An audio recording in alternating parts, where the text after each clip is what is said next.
గాడ్సేది హిందూ ఉగ్రవాదం, అఫ్జల్ గురు మానవతావాది, శ్రీరాముడు హింసావాది, టిప్పు సుల్తాన్ దేశభక్తుడు, దేవతలను దూషించడం లౌకికవాదం, ఉగ్రవాదిని ఉరితీస్తే మానవ హక్కుల ఉల్లంఘన. ఉగ్రదాడిలో వేల మంది చచ్చిపోతే మేధావుల నోట్ల నుంచి మాటలు రావు. అమ్మాయిపై రేప్ జరిగితే మతం తెలుసుకొని మాత్రమే ఫ్లక్కార్డులతో స్పందిస్తాం.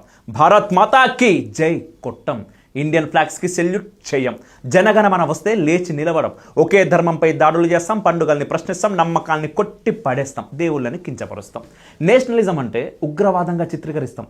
అన్ని మతాలు సమానమని అంటాం, కానీ మెజారిటీ వాళ్ళని మాత్రం మేము పట్టించుకోం.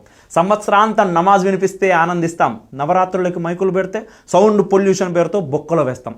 శబరిమలలో మహిళల ప్రవేశం మహిళాభ్యుదయం, మసీదులోకి ఆడవాళ్ళ ఎంట్రీ వాళ్ళ మతానికి సంబంధించిన అంశం. మాతా త్రిపురేశ్వరి గుళ్ళో జంతుబలిని బ్యాన్ చేస్తాం. బక్రీద్లో జంతువులను చంపడంపై మేం ఏం మాట్లాడడం.